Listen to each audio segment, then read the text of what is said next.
Hi, everybody. Welcome back to another discussion about the Hebrew Bible. This time we're going to be looking at skeptical wisdom. And if you remember right, the last time we talked, we were talking about conventional wisdom or proverbial wisdom. And of course, the exemplar of that particular tradition is the book of Proverbs. And the main thing that we're going to be focusing on is the way that aspect of wisdom literature, that conventional wisdom approach, takes that aggregate wisdom idea so that, again, train up a child in the way he should go, and when he is old, it will not depart from him, or he will not depart from it. One of those, right? And there's this aggregate idea that the world works in a specific way, and if we want to go back to some of the notes from that previously, you have this idea that some ways of living are better than others. And then there are those who work in accord with the order of the universe will be happy and prosperous.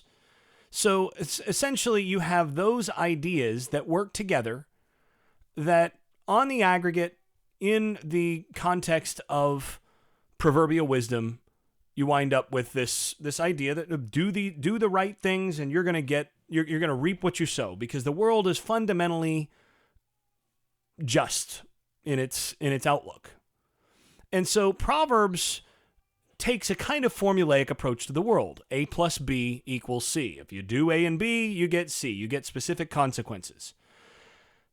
Job is part of the tradition that challenges that kind of idea.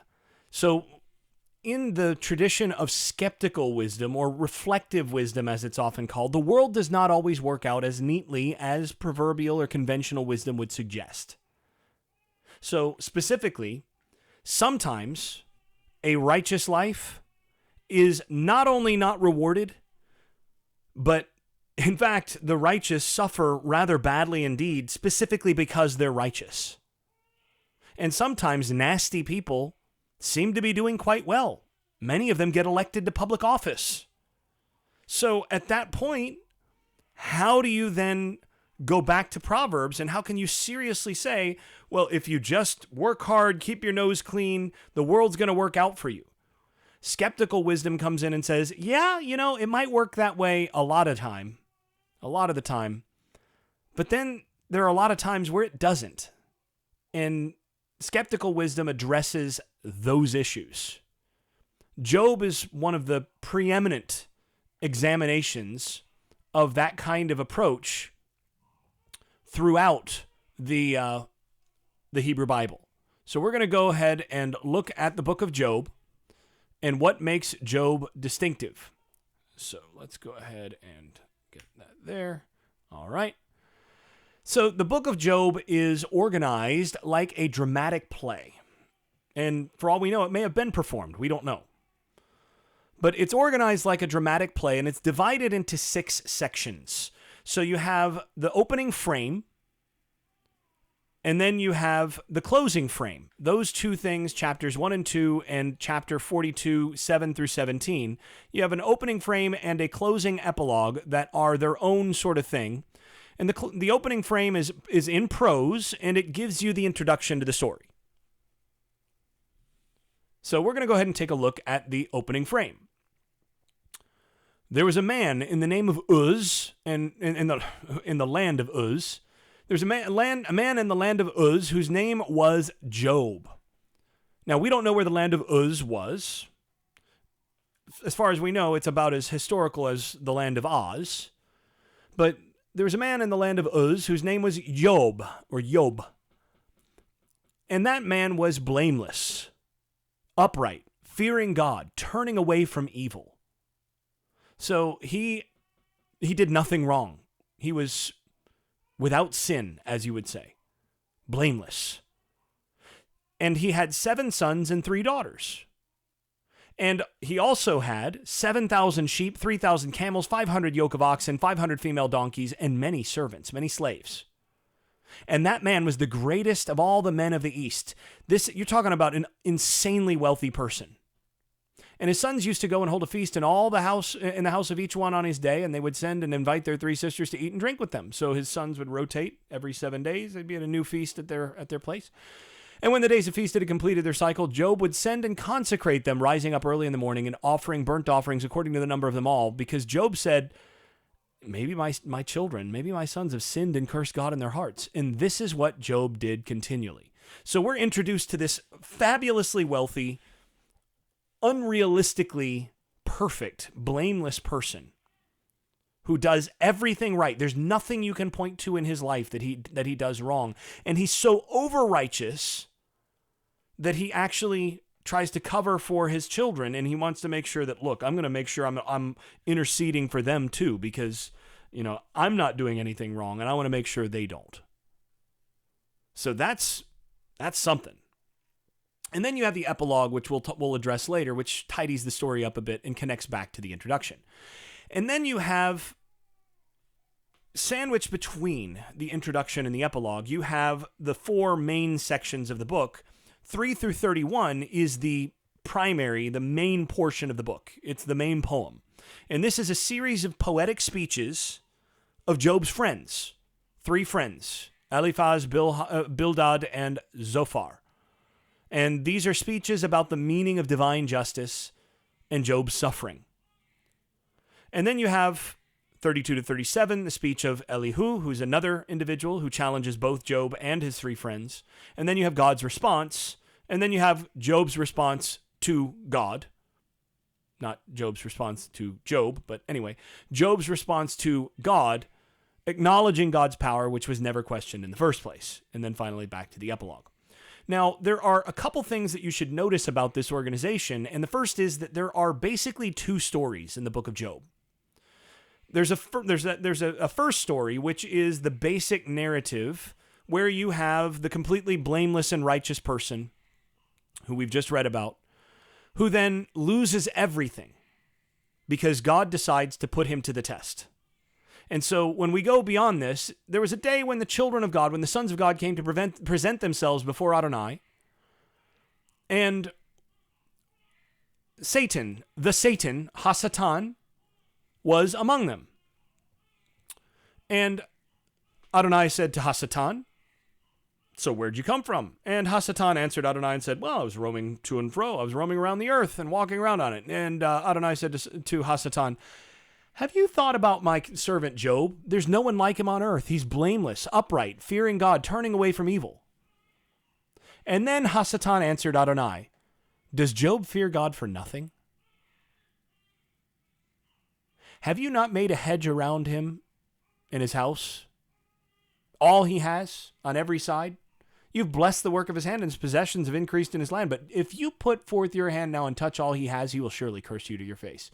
And Adonai said, you're on. You can do what you want. Just don't touch him. So, from this point forward, Job loses everything. His children die. His possessions are all gone. And he's left with nothing. And then he doesn't curse God.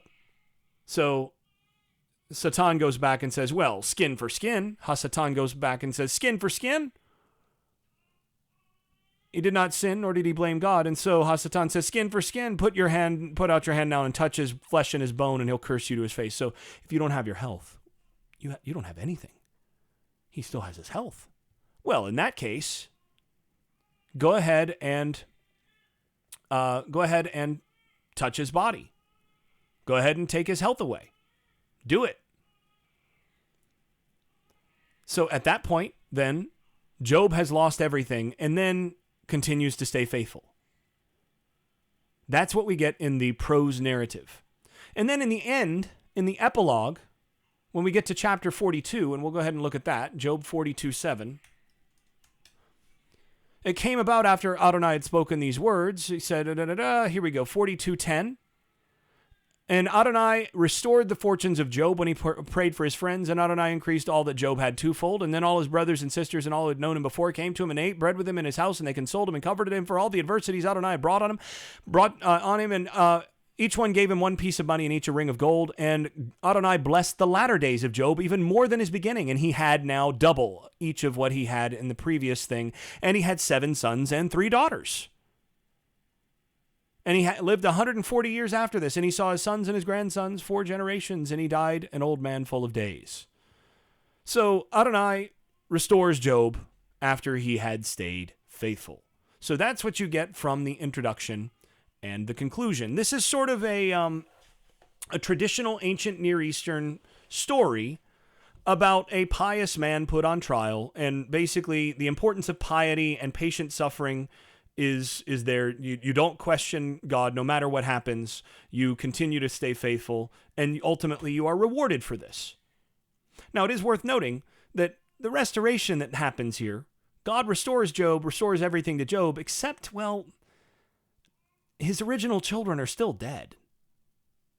Right? I mean, you can't just replace the 7 sons with 7 other sons and 3 daughters with 7 new daughters and be like, well, okay, never mind the other ones. Glad I got those replacements. So, I mean, he's not exactly made whole, but, as much as it seems to be, I mean, that part of it seems pretty incomplete. But in any case, this prose frame, the beginning and the epilogue, the introduction and the epilogue, you basically get a prose story in which you get a God's eye view as God tests Job through this figure Hasatan, which we'll talk about a little bit later. This is not the figure of Satan as you're familiar with in the later Christian tradition, for example. This is sort of a heavenly prosecuting attorney, but we'll talk about that in just a few minutes. So this is the God's eye view. You're taken and you're at the third person omniscient narrator, and you're observing the gods and their discussions and how they handle things with Job. And then we get the poetic center, the parts in bold on the handout. The poetic center is the bulk of the book, and this is where we get the real action of the book. This is where you get a series of songs and poems in which, first of all, Job does accuse, he does not curse God, but he accuses God of injustice. And so that's where we're going next. When we go to chapter 3, finally, we have Job. He's at the end of the prose narrative. His 3 friends hear of all the adversity that's come upon him, and they each come from his own place. Eliphaz the Temanite, Bildad the Shuhite, one of the shortest men in the Bible, only Shuhite, and Zophar the Naamathite. And they made an appointment together to come to sympathize with him and to comfort him. And when they lifted up their eyes at a distance and did not recognize him, they raised their voices and wept. And each of them tore his clothes, and they threw dust over their heads toward the sky. And they sat down on the ground with him for 7 days and 7 nights, with no one speaking a word to him, for they saw his pain was very great. Now, this is something that I want to highlight, actually, before we go on any further. I hear a lot of people, a lot of times, talk about how Job's friends are ignoramuses and basically cast all sorts of aspersions toward Job's friends in this story, because ultimately they are shown to be mistaken in the way that they understand things. But that's actually not quite understanding the situation well enough, because these people do exactly what they should do with someone who is suffering. And I actually am going to take this moment to recommend a book by a colleague that is outstanding, dealing with grief and other aspects of life. And this is Everything Happens for a Reason and Other Lies I've Loved by Kate Bowler. And she talks about how in the wake of a cancer diagnosis, what kind of friendly help and support is helpful, and the sorts of things that people do but are really clumsy and just make things worse. And one of the things that she talks about in this book is how ultimately the things that the times where it means the most is when people just come and they're present with you. They're not trying to explain to you. They're not trying to tell you, everything works for a reason. Everything's going to happen for a reason. God will use this or whatever. That's not necessarily what you want to hear at that moment. But someone to just come and be with you in the midst of your suffering, cook you a meal, and just shut up. That means a lot.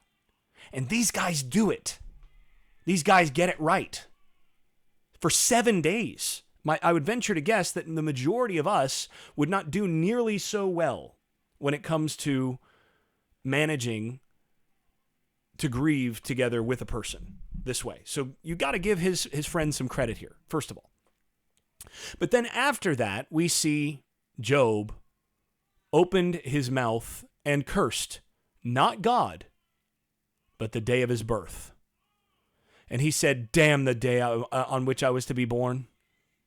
The night which said, a boy is conceived. May that day be darkness. Let not God above care for it, nor light shine on it. Let darkness and black gloom claim it. Let a cloud settle on it. Let the blackness of the day terrify it. And as for that night, let darkness seize it. Don't let it rejoice among the days of the year. Do not let it come into the number of the months. Let that night be barren. Let no joyful shout enter it. Let those who curse it, who curse the day, who are prepared to rouse Leviathan, the sea monster. And let the stars of its twilight be darkened, and let it wait for light but have none. Let it not see the breaking dawn, because it did not shut the opening of my mother's womb, or hide trouble from my eyes. Why did I not die at birth, and come forth from the womb and expire? Why did the knees receive me? Why the breasts that I should suck? For now I would have lain down and been quiet. I would have slept then, and I would have been at rest. So, better to have died than to have lived and lost the way that he has. So, this is Job speaking out in his pain. And he's saying, I would have rather been a miscarriage, which is discarded. I would not be, as infants that never saw the light. This would have been better. And then finally, Eliphaz, the Temanite, answers and says, okay, is it okay for me to talk? I mean, I know things are rough and all, but is it okay for me to say anything? Well, I tell you what, no, but we can't. I can't hold back anymore. You've admonished many. You've strengthened weak hands. You have helped the tottering to stand. You've strengthened feeble knees. And now it's come to you, and you are impatient. It touches you, and you are dismayed. Is not your fear of God your confidence, and the integrity of your ways your hope? And this is critical to the book. Is not your fear of God your confidence, and your integrity of your way, the integrity of your ways your hope? Now, we just were talking throughout the Proverbs that the fear of God is the beginning of wisdom. And if you want to live a good life and a blessed life, then fear God. God wants his children to be blessed. And if they fear him, then he's just going to make sure that he blesses you. Right? And remember, whoever perished being innocent? And where were the upright destroyed? Based on what I've seen, those who plow iniquity and those who sow trouble harvest it. You reap what you sow. And by the breath of God they perish, and by the blast of their anger they come to an end. So, here's the thing, Job. I'm looking at this and I hear, here's a revelation that I had, a word that was brought to me. Can mankind be just before God? Can man be pure before his maker? He puts no trust even in his servants, and against his angels he charges error. So how much more those who dwell in houses of clay, whose foundation is dust, who are crushed before the moth? Between morning and evening they are broken in pieces. Unobserved they perish forever. Is not their tent cord plucked up within them? And they die, yet without reason. So he comes in and he says, as for me, I would seek God, and I would place my cause before God, who does great and unsearchable things. Because ultimately, happy is the man whom God reproves, so do not despise the discipline of the Almighty. This sounds just like Proverbs, doesn't it? Because he inflicts pain and gives relief, he wounds, and his hands also healed. From 6 troubles he will deliver you, and in 7 evil will not touch you. So, ultimately, what is the conclusion?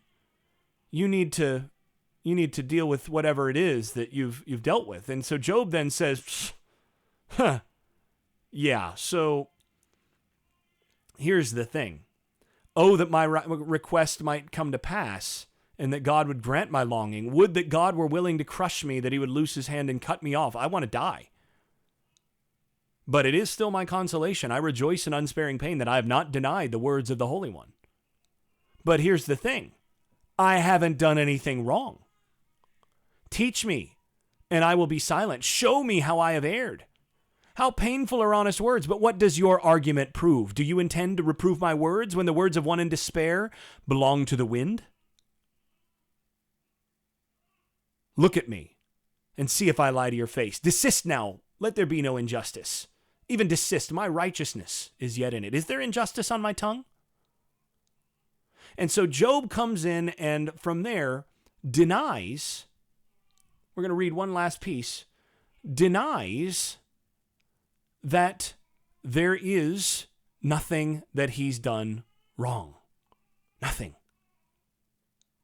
And his friends continue to challenge him over and over again, saying, look, there's got to be something. You think, rack your brain. You must have done something. I mean, you can't be righteous before God. Like, you can't be fully righteous. You must have done something to bring this on yourself. I mean, God is just.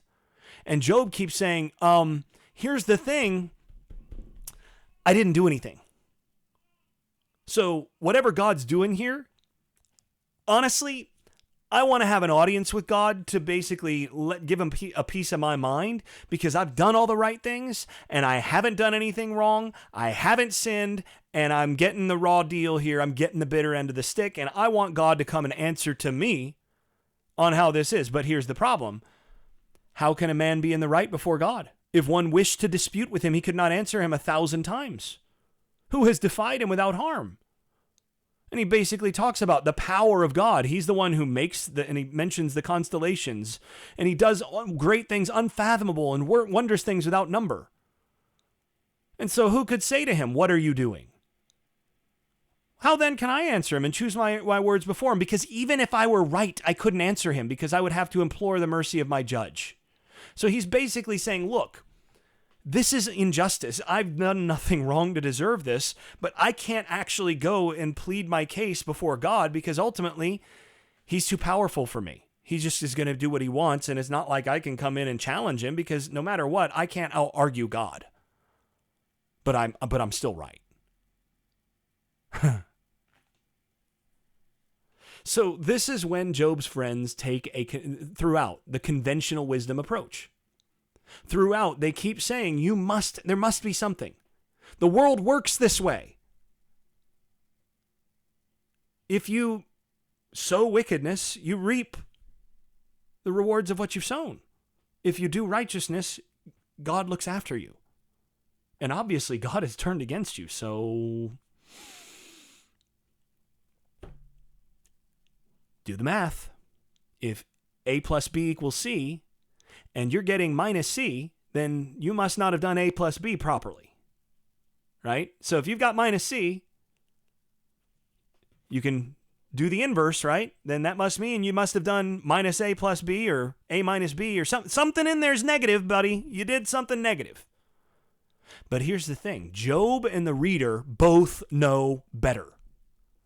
This is where the whole structure of the book of Job depends on dramatic irony, as the reader knows that Job is right, knows that Job, from God's perspective, is actually righteous, didn't do anything wrong. And that's from God's perspective. And in fact, because he was so righteous, that's why he got the bitter end of the stick. So we're told that he actually gets the crappy hand because he was righteous, because God picked him out as the guy to use to make an example of before the heavenly beings. So Job begs God to relent because ultimately I'm in the right here, and doesn't believe he's going to get a fair hearing. He asks that, look, I want an audience with God, but please don't just come and intimidate me here. And if I have done anything that's deserving any sort of suffering, I want to at least know what it is, because I can't think of anything I've done wrong. I want to know what it is. So if you can just tell me what I did wrong, then I'll shut up and I'll be okay. So that's what we wind up with. So this is where, when we get to like Job 31, Job says what he expects.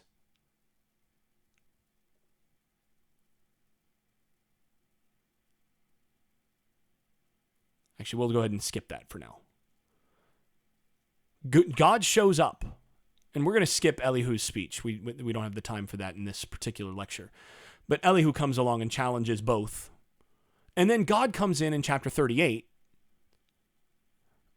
and does exactly what Job expected God to do. Job had said all along, when God shows up, ultimately, I'm not going to be able to answer him because he's just too powerful for me, but he's not going to be able to tell me what I did wrong. So ultimately, then, we have God shows up and answers Job out of a whirlwind. He shows up in a whirlwind and says, who is this that darkens counsel by words without knowledge? Gird up your loins like a man, and I'll ask you, and you instruct me. Where were you when I laid the foundation of the earth?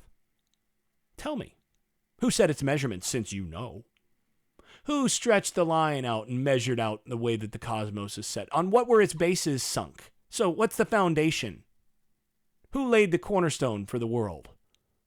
When the stars sang together and all the children of God shouted for joy, who is it that enclosed the sea with doors when bursting forth it went out from the womb?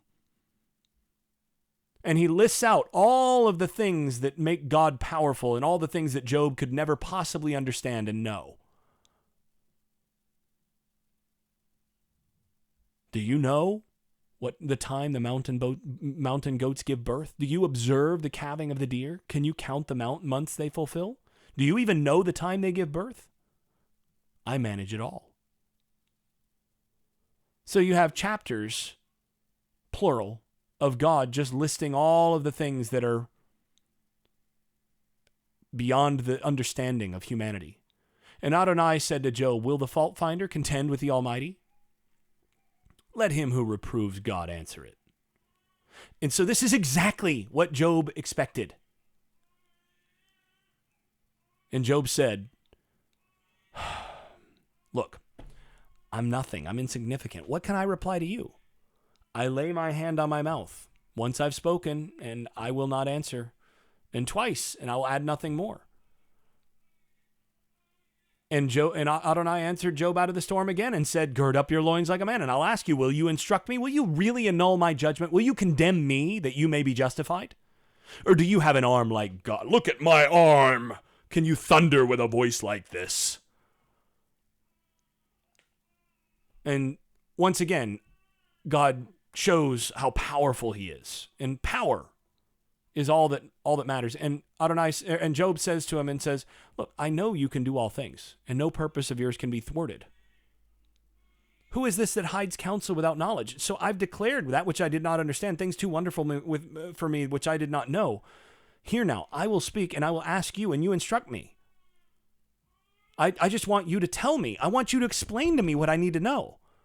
But here, I've heard of you before by the hearing of the ear, but now my eye sees you, and so I retract and I withdraw. I turn away in dust and ashes. And that's it. And Job is just ashamed in the awesome presence of God and drops his case and says, but I'd still like you to teach me what the issue is. So, I mean, that's the thing. I'd really like to know what's going on. And then there's a surprising thing. In the epilogue, in the closing frame, and by the way, that's the end of the poem. In the epilogue, then, Adonai says to Job, he says, okay, look, to Eliphaz, you and your two friends, you've not spoken to me what is right like Job has. Job's accusations against me were correct. So since you've spoken falsehood with all of your proverbial wisdom, all of the things that sound right and, echo the prophets and echo Proverbs and all of the things that sound like the Torah, all those things, it's not the way the world works. In fact, it's more complex than that, and you didn't understand it. So Job will offer some sacrifices, will make some offerings on your behalf. He'll intercede for you, and I'll forgive you. So God then basically says, yeah, oh, by the way, Job was right. That's in the epilogue, though. And many scholars believe that Job is actually a composite work, that the prose opening and epilogue were themselves their own story about the endurance of a person, in a story from the God's eye view. And then the poetic section was something that was added in on each side of that to give an addition, a different perspective. And the epilogue brings resolution that the poetic story does not. If the poetic story ends with Job saying, therefore I turn away, I retract and I turn back in dust and ashes. And if that's the last word, there's no real resolution there except for, don't challenge God. The poetic section leaves Job suffering a mystery, concluding that ultimately God can do what he pleases. The epilogue gives you some additional resolution. But there are some key themes in the basic message of Job that I want to get into before we wrap here. And the main thing here, I would argue the primary theme of the book of Job is ultimately put forward in the question of Hasatan, of the Satan, at the beginning of the book. So this book is not just an examination of why the righteous suffer. It's not that. Now, it does address that to some degree. But the real question is the one that the Satan asks. Will Job serve God for nothing? Does Job serve God for nothing? Will the faithful serve God even if they get nothing in the end? And that is the key question and the major issue throughout the book. When the Satan asks, so when God says, Job's really righteous, and Satan says, but here's the thing, his righteousness benefits him. So how will you know if he's really righteous unless you kind of reverse things and give a little bit of injustice to him, and then you can find out whether or not he's really just. And that's actually the paradox, right? That's the question that we have to come back to. That ultimately, sometimes A plus B does not equal C. Job questions the general assumption of wisdom thinking in general.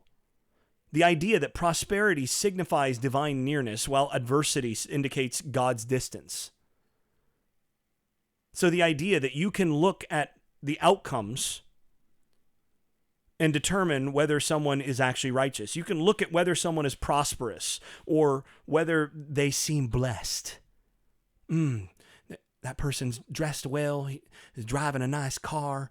God has blessed his life. He must really be a righteous person. He's one of God's children. God loves him.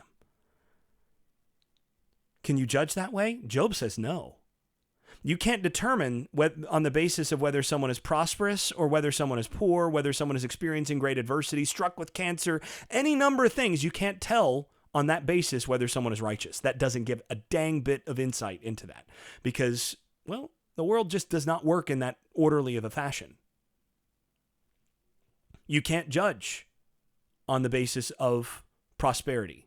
The divine nearness is not marked by prosperity, and divine distance is not marked by adversity.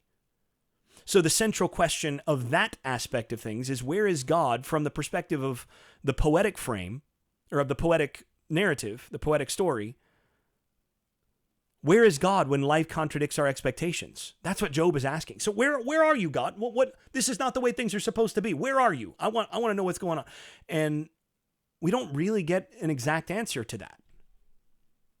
What we do find, though, is that the traditional wisdom passages, like what we find in the Proverbs, and also lots of things, lots of prophetic analyses, that God has done this because we broke the covenant, those things are only true in the aggregate. Individual mileage may vary. You may be the most righteous person in the world and might actually be struck down because of your righteousness, to make an example of you. And so the message here is that the universe does not run according to impersonal laws. It's not a matter of karma that can just be reconstructed and that you can kind of work in specific ways to manipulate the system, but instead by divine mandate. God is actively working behind the scenes beyond the reasoning of humanity. And this also then leads into a third point, and this is often missed in Job, and that is specifically that adversity is a test of righteousness. Adversity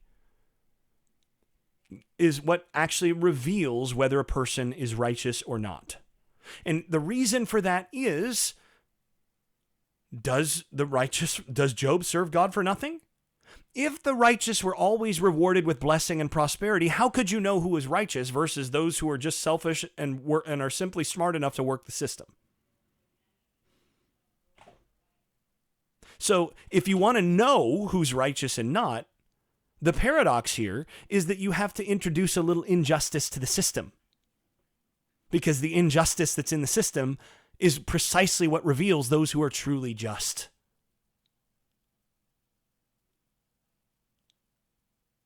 And this is a similar solution to those typically found in apocalyptic literature, which we'll discuss in another lecture. But this is a sort of a revelatory way. It's a revelation about how God works in the world, to say that God, in fact, introduces injustice, a little bit of injustice, to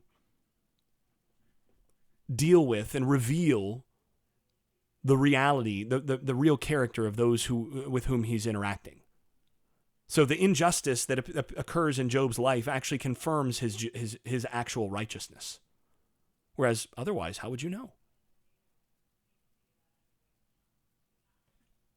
So it's the revelatory function of injustice. Finally, we're going to do a quick excursus on Satan, Lucifer, and the devil. So the word Satan, or Satan, is from the Hebrew word that means accuser, and it occurs 3 places in the Hebrew Bible: in Job chapters 1 through 2, Zechariah 3, 1 through 10, and 1 Chronicles 21, 1. The first 2 passages are basically depicting a heavenly prosecuting attorney, and he is subordinate to the God of Israel in the heavenly court. So it's not like the great opposition to the God of Israel who is at war with the God of Israel, but rather a subordinate accuser.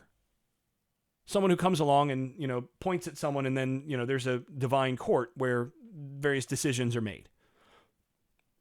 And the move then from this subordinate role to an independent tempter, someone who goes around and is, I don't know that independent is quite right, but someone who is at odds with the God of Israel, probably results from contact with Zoroastrian dualism in the Persian period, and it grows from there.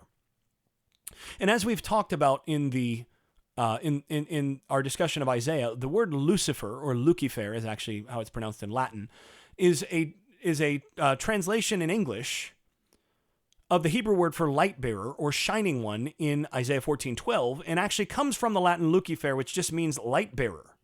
Pharaoh is to bear or to carry, and Luc or lux is the word for light.